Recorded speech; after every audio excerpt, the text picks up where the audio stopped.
दोस्तों, मेरा नाम है कुमकुम बिनवाल। देश का शायद ही कोई राज्य होगा जहां कॉन्ट्रैक्ट में भर्तियां नहीं होती हैं। पहले जल्दबाजी में कम सैलरी में अलग अलग विभागों में सरकार कॉन्ट्रैक्ट में भर्तियां करती है, फिर सालों तक वो कर्मचारी उसी सैलरी पर काम करते रहते हैं, उनकी नौकरी भी पक्की नहीं होती है। ठेके पर सरकारी भर्तियों में बड़ा शोषण, इससे ज्यादा बुरा और कुछ नहीं हो सकता।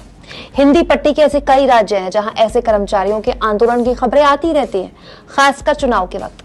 लेकिन इन सब के बीच एक राज्य के मुख्यमंत्री ने एक ऐसा फैसला लिया है जो तमाम राज्यों के मुख्यमंत्रियों के लिए एक मिसाल है। दोस्तों, ओडिशा के मुख्यमंत्री नवीन पटनायक ने दिवाली से पहले अपने राज्य के कॉन्ट्रैक्ट के कर्मचारियों को गिफ्ट देते हुए 57,000 कॉन्ट्रैक्ट पे काम करने वाले कर्मचारियों को परमानेंट करने का ऐलान कर दिया। और सुनिए, नवीन पटनायक ने ऐलान किया है कि ओडिशा में अब ठेके पे कोई भर्ती कभी नहीं होगी। दोस्तों, ये फैसला ओडिशा सरकार पर 1,300 करोड़ रुपए का एक्स्ट्रा बोझ लगाएगा। फिर भी सीएम ने फैसला लिया, जो कि ऐतिहासिक है।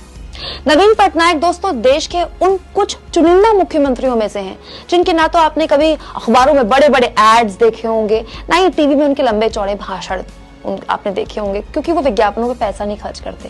बिना किसी शोर शराबे के पिछले 22 सालों से नवीन बाबू ओडिशा को एक बीमार राज्य से देश के सबसे तेजी से आगे बढ़ने वाले राज्यों में से एक बना रहे हैं। जब भी कोई बेस्ट सीएम वाला डेटा निकल कर आता है, कोई भी एजेंसी ऐसा कोई रिसर्च करती है ना, नवीन पटनायक नंबर 2, नंबर 1 और नंबर 3 की लिस्ट में से एक होते हैं। दोस्तों, जब भी कोई नेता 22 सालों तक मुख्यमंत्री जैसे पद पर रहता है ना, तो उसमें घमंड आ जाता है, अहंकार आ जाता है, वो जनता से दूर हो जाता है। ये होता है, हर किसी के साथ होता है।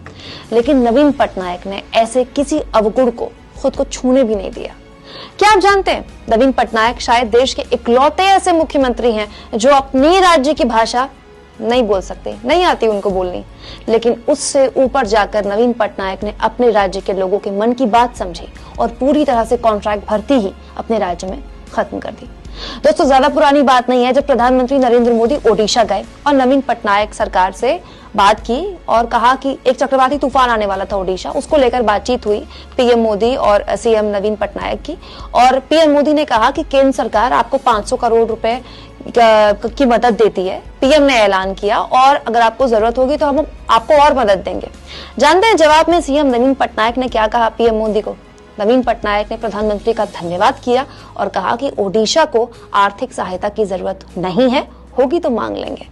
दोस्तों, अपने राज्य में कॉन्ट्रैक्ट पर काम करने वाले कर्मचारियों को जितना पैसा खर्च करके नवीन पटनायक ने नियमित